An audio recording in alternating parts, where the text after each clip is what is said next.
سيد الأنبياء والمرسلين أما بعد فأعوذ بالله من الشيطان الرجيم بسم الله الرحمن الرحيم وما آتاكم الرسول فخذوه وما نهاكم عنه فانتهوا وقال النبي صلى الله عليه وسلم عليكم بسنتي وسنة الخلفاء الراشدين المهديين صدق الله العظيم وصدق رسوله النبي الكريم ونحن على ذلك لمن الشاهدين والشاكرين والحمد لله رب العالمين يا رب صل وسلم دائما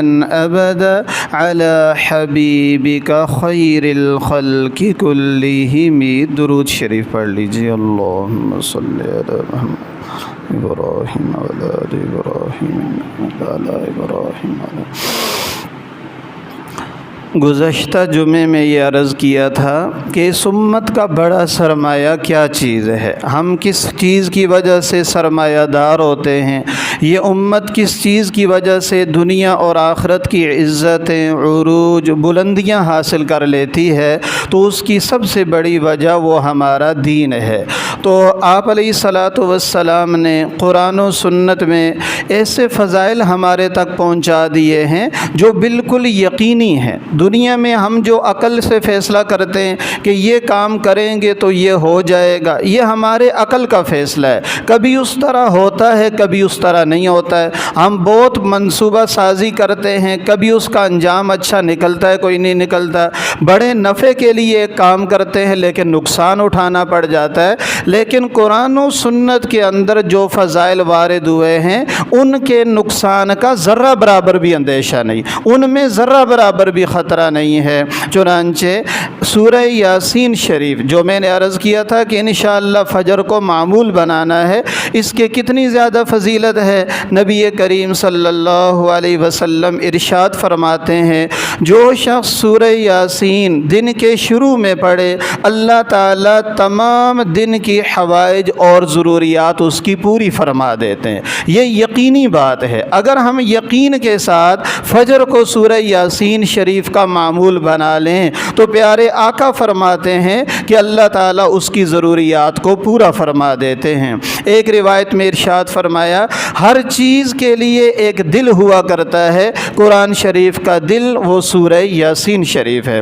جو شخص سورہ یاسین شریف پڑھتا ہے اللہ تعالیٰ اس کے لیے 10 قرآن پاک کا ثواب لکھتے ہیں. فجر کو ہم نے سورہ یاسین شریف پڑھ لی، 10 قرآن پاک پڑھنے کا اللہ رب العزت ثواب عطا فرماتے ہیں. اور ایک روایت میں ارشاد فرمایا کہ اللہ جل شانہ نے سورہ طٰہٰ اور سورہ یاسین کو آسمانوں اور زمینوں کے پیدا کرنے سے 1000 برس پہلے پڑھا.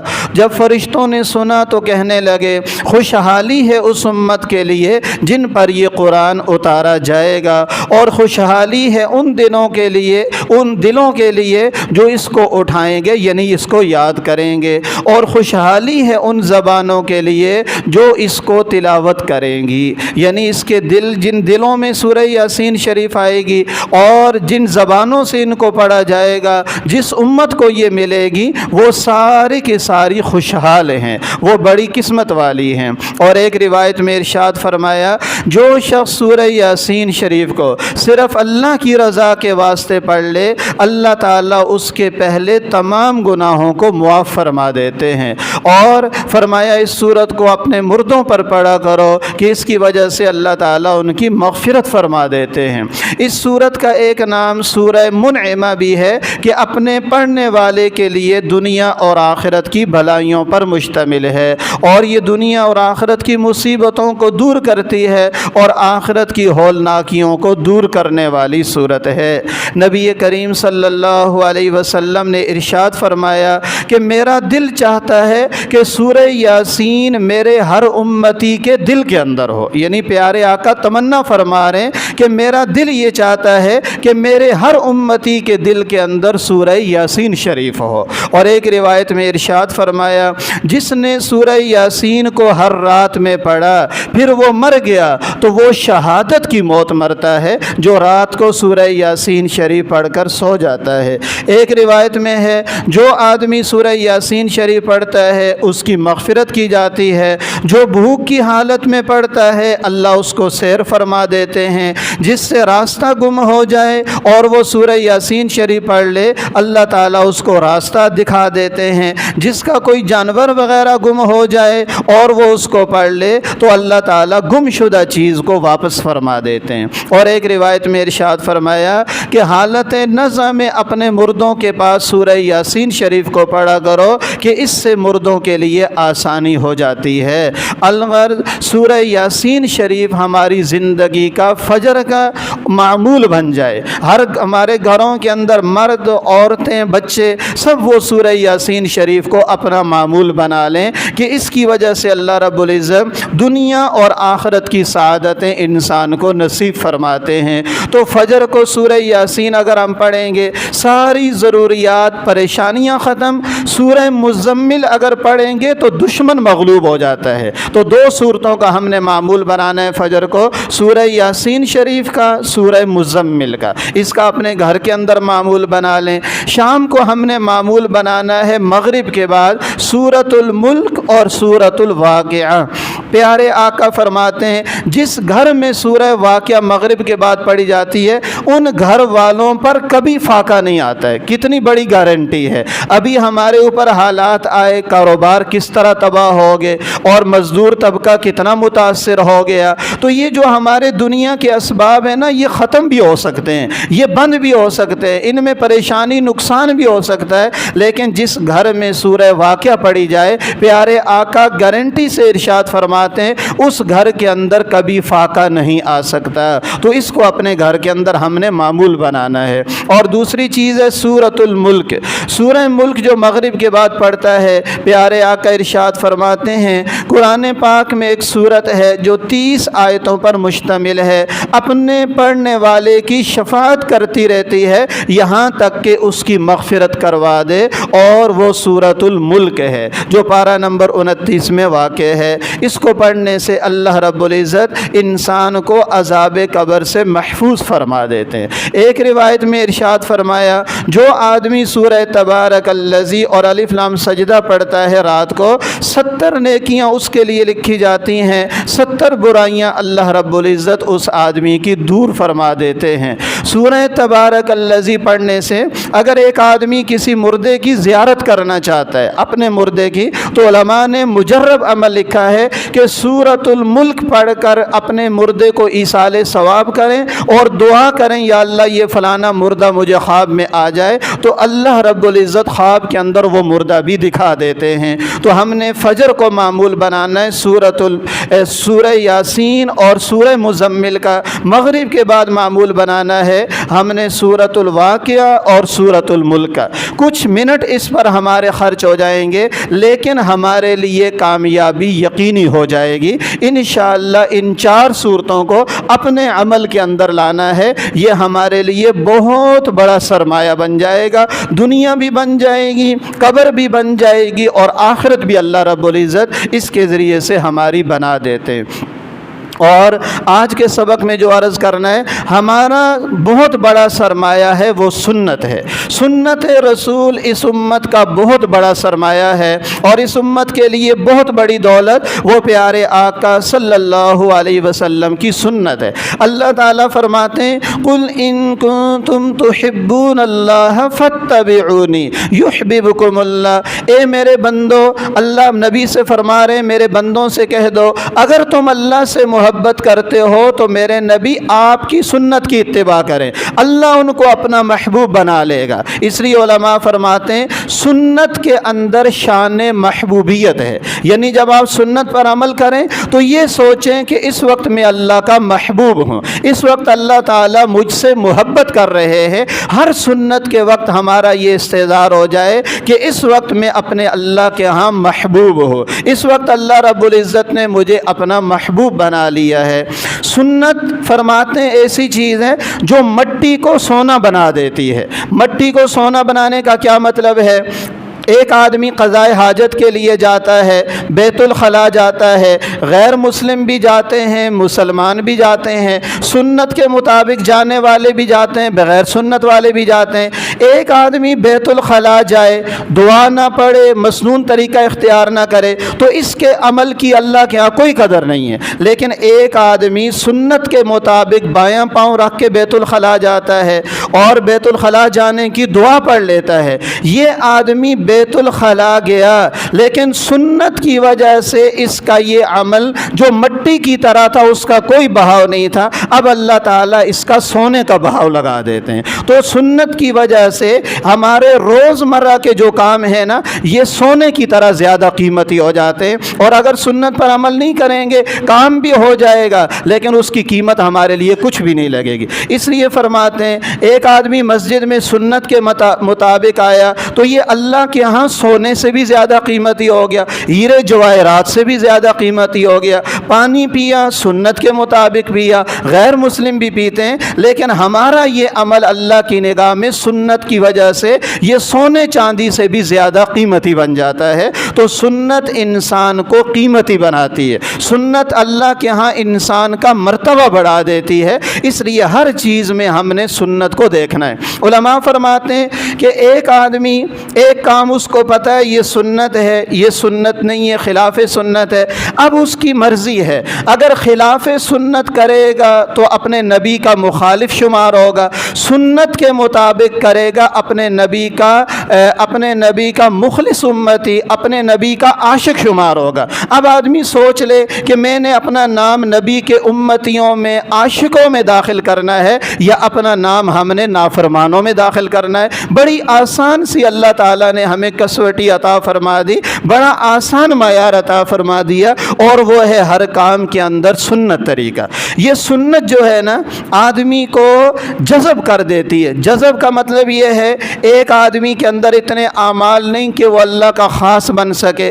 اتنے اعمال نہیں کہ اللہ کا ولی بن سکے، اتنے اعمال نہیں کہ اللہ کا مقرب بن سکے، یہ کمزور ہے عمل کے اندر، لیکن اگر سنت کے پیچھے چلتا رہے گا نا اچانک اللہ تبارک و تعالی اس آدمی کو اپنی محبت کے اندر جذب فرما لیں گے، اس کو اپنے محبت کے اندر اس آدمی کو اللہ تعالیٰ ڈبو دیں گے جو آدمی سنت رسول پر عمل کرنے کی کوشش کر لیتا ہے۔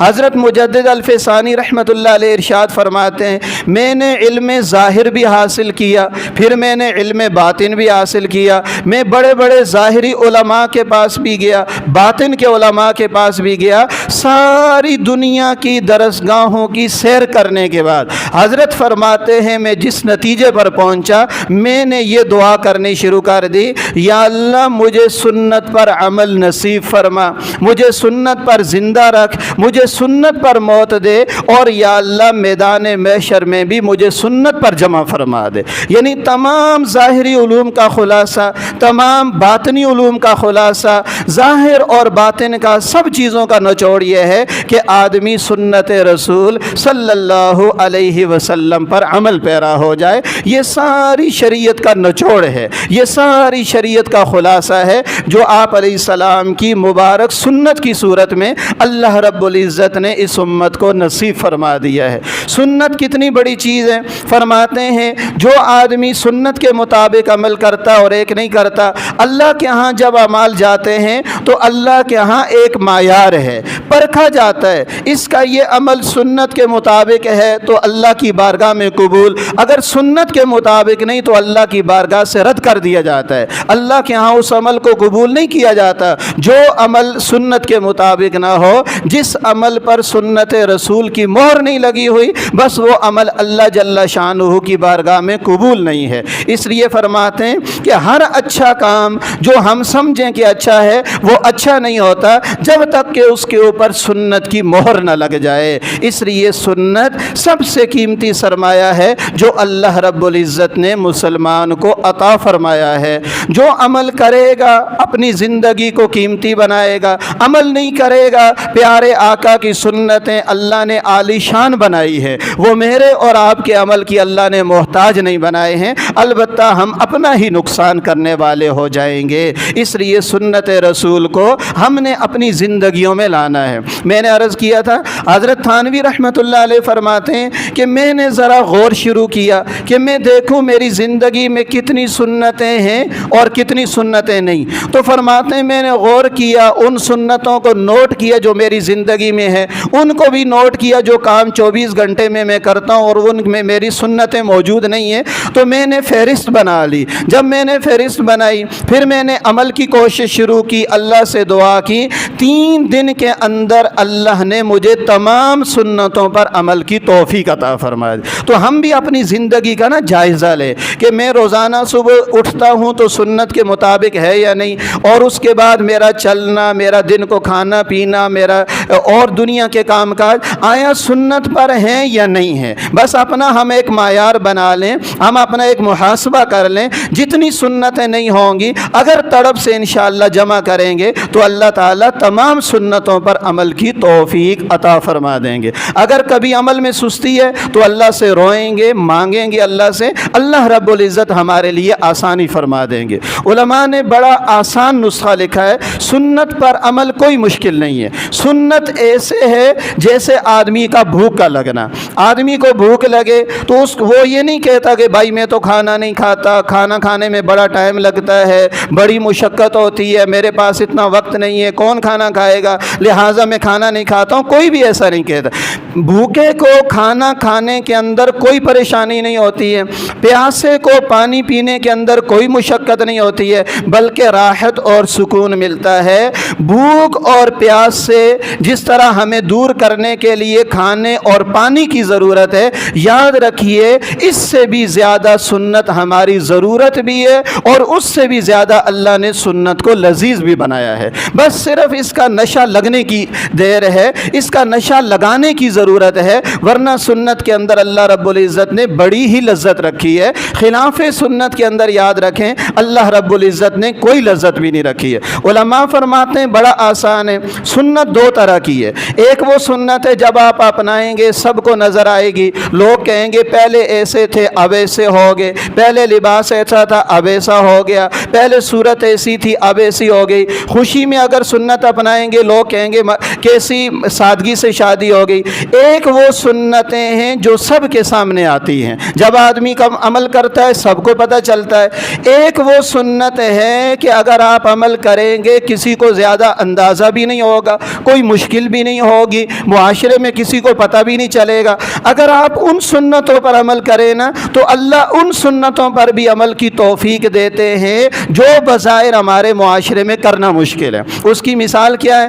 اگر بیت الخلاء جانے کا سنت طریقہ، یعنی آدمی بایاں پاؤں پہلے بیت الخلاء میں رکھے، نکلتے ہوئے پہلے دایاں رکھے، تو اس پر کوئی بھی ملامت نہیں کرتا، اس پر کوئی بھی آوازیں نہیں کستا ہے۔ اگر ہم بیٹھ کر کھانا کھائیں، بسم اللہ پڑھ کے کھائیں، دائیں ہاتھ سے کھائیں، پانی سنت کے مطابق بھی ہیں، تو کوئی بھی معاشرے میں ہمیں تانا نہیں دے گا، کوئی ملامت بھی نہیں کرے گا۔ اسی طرح یہ جو سنت ہیں، اگر ہم لباس پہنتے ہوئے پہلے دایاں بازو ڈال دیں، دائیں پنجہ ڈال دیں، اتارتے ہوئے پہلے بایاں اتاریں، تو اس پر کسی کو بھی اعتراض نہیں ہوگا، کوئی بھی معاشرے میں ملامت نہیں کرے گا۔ تو یہ جو سنتیں ہیں نا، جو غیر محسوس سنتیں ہیں، ان پر جو آدمی عمل کرے گا اگلا قدم یہ ہوگا کہ اللہ رب العزت اس کو تمام سنتوں پر عمل کی توفیق عطا فرماتے۔ یہ آسان نسخہ علماء نے فرمایا ہے۔ انشاءاللہ ان سنتوں پر عمل کی برکت سے اللہ رب العزت تمام سنتوں پر عمل کی توفیق عطا فرماتے ہیں۔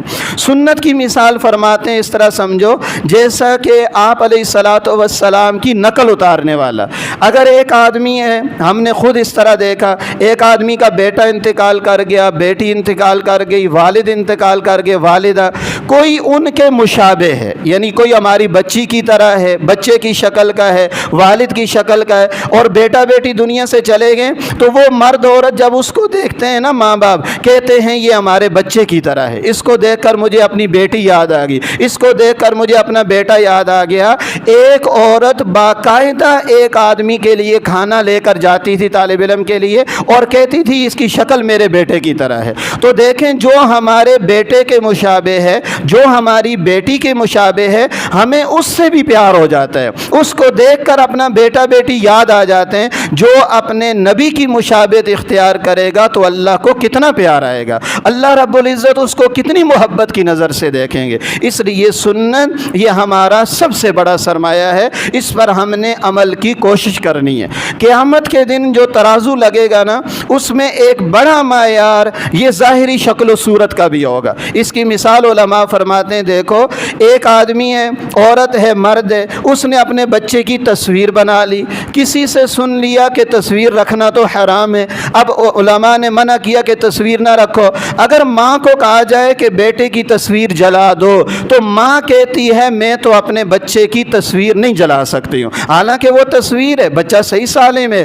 کوئی ماں اپنے بچے کی تصویر جلانا پسند نہیں کرتی ہے۔ تو جو نبی کی تصویر بنا لے گا، جو نبی کی صورت بنا لے گا، اللہ رب العزت بھی اس کو جہنم سے نجات عطا فرما دیں گے۔ اس لیے سنت رسول بہترین طریقہ زندگی ہے، یہ ہماری زندگی کا سب سے بڑا سرمایہ ہے کہ ہماری زندگی کے اندر اپنے نبی صلی اللہ علیہ وسلم کی مبارک سنتیں آ جائیں، سنت کی قدر ہمارے دل دماغ میں ساری دنیا کی چیزوں سے زیادہ ہو جائے تو انشاءاللہ اللہ کی نظر میں بھی ہم قیمتی بن جائیں گے۔ اللہ رب العزت ہمیں سنت رسول کی قدردانی نصیب فرما دے۔ اپنی زندگی کو عمل پہ لانا ہے۔ اگر ہم ساری زندگی بات کرتے بھی رہے، سنتے بھی رہے، عمل میں کچھ نہ لایا، تو فرماتے ہیں العلم بلا عمل کا نہر بلا ماء، علم بغیر عمل کے ایسے ہے جیسے نہر ہو اور اس کے اندر پانی ہی نہ ہو۔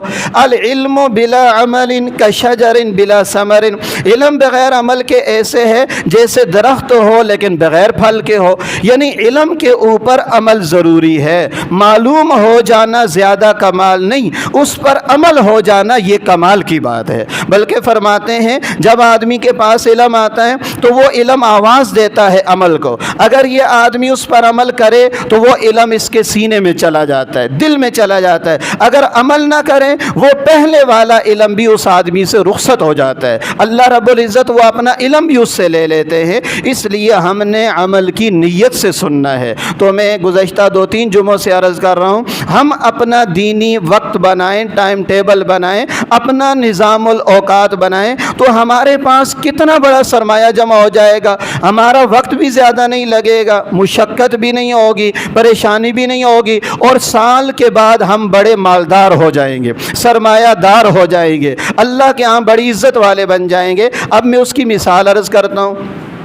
ایک آدمی اگر 300 مرتبہ درود شریف پڑھے، مختصر والا، زیادہ سے زیادہ 10, 15, 20 منٹ لگ جائیں گے، تو 20 منٹ روزانہ نکالنا کوئی بھی مشکل بات نہیں ہے، چلتے پھرتے بھی پڑھ سکتے ہیں۔ 300 دفعہ جو آدمی درود شریف پڑھے گا تو ایک مہینے کے اندر 9000 مرتبہ ہو جائے گا، اور ایک سال کے اندر 1,08,000 مرتبہ ہو جائے گا۔ اب آپ دیکھیں 15 منٹ اس نے روزانہ درود شریف پڑھا ہے، اور اس نے ایک مہینے کے اندر 9000 پڑھ لیا، ایک سال کے اندر اس کے پاس 1,08,000 کا سرمایہ جمع ہو چکا ہے۔ کتنی بڑی بات ہے۔ اور ایک دوسرا آدمی اس نے نہیں پڑھا، اس کے پاس کچھ بھی نہیں ہے، اگر یہ ایک سال میں 1,08,000 ہو گیا تو 5 سالوں میں کتنا ہو جائے گا، 10 میں کتنا ہو جائے گا، 15 میں کتنا ہو جائے گا، ہم تصور بھی نہیں کر سکتے، اور ہمارے پاس کتنا سرمایہ ہو جائے گا۔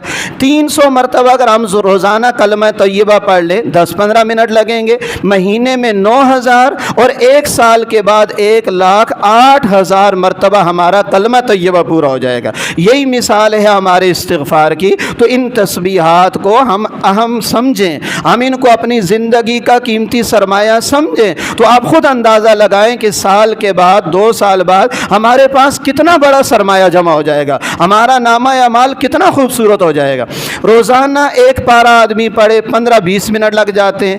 جو آدمی روزانہ ایک پارہ پڑھے تو مہینے میں 1 قرآن ختم ہو جائے گا، سال میں اس آدمی کے 12 قرآن ختم ہو جائیں گے۔ کتنی بڑی سعادت کی بات ہمیں مل جائے گی۔ روزانہ ہفتے میں 1 مرتبہ ہم صلاۃ التسبیح پڑھیں تو 1 سال کے اندر ہم نے گویا 36 مرتبہ صلاۃ التسبیح پڑھ لی۔ کتنا بڑا سرمایہ جمع ہو جائے گا۔ زیادہ نفل ہم نہ بھی پڑھ سکتے، ہر روز 10 نفل پڑھ لیں۔ میں نے عرض کیا تھا پیارے آقا، صحابہ، ہمارے بزرگ جتنے تھے نا، وہ روزانہ نفل پڑھتے تھے۔ کوئی 150 نفل، کوئی 300 نفل، کوئی 500 نفل، 1000 نفل کا ہر مرد عورت کا معمول ہوتا تھا۔ آج یہ زائد نفل ہماری زندگی سے نکل گئے ہیں۔ تو اگر ہم روزانہ 10 نفل پڑھنا شروع کر دیں تو 1 مہینے کے اندر ہمارے 300 نفل ہو جائیں گے، اور 1 سال کے اندر ہمارے پاس 3600 نوافل ہو جائیں گے۔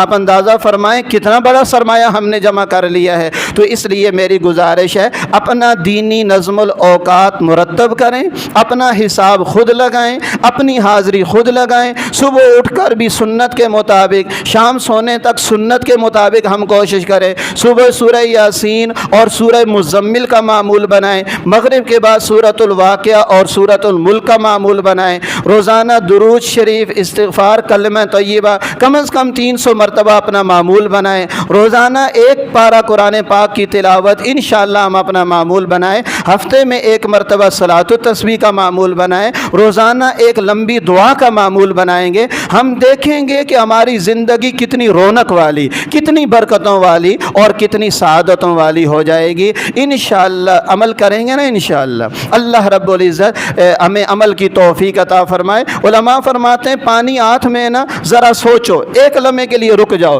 بس یہ خیال کرو کہ سنت طریقہ کیا ہے۔ گھر میں قدم رکھنا ہے، 1 منٹ کے لیے، سیکنڈ کے لیے رک جائیں، بس یہ ذہن میں لے آئیں کہ گھر میں داخل ہونے کی سنت طریقہ اور دعا کیا ہے۔ نکلتے ہوئے، ہر کام کرتے ہوئے 1 سیکنڈ یہ استحضار ہو جائے کہ میرے پیارے نبی کا اس کام میں کیا طریقہ ہے، کیونکہ حضور ہماری نماز کے بھی امام ہیں، ہماری ساری زندگی کے بھی امام ہیں، ہماری پوری زندگی کے امام وہ ہمارے پیارے آقا حضرت محمد صلی اللہ علیہ وسلم ہیں۔ انہی کو امام بنا کر چلیں گے، انہی کی اقتداء میں چلیں گے، اللہ رب العزت دنیا اور آخرت کی سعادتیں نصیب فرمائیں گے۔ اللہ تعالی ہمیں پیارے آقا کی سچی محبت، سچی اقتداء نصیب فرما دے۔ نقش قدم نبی کے ہیں جنت کے راستے، نقش قدم نبی کے ہیں جنت کے راستے، اللہ سے ملاتے ہیں سنت کے راستے۔ اس کو نہ ملی منزل معراج کی راہیں جو آپ کے نقش کف پا تک نہیں پہنچا۔ وآخر دعوانا ان الحمد للہ رب العالمین۔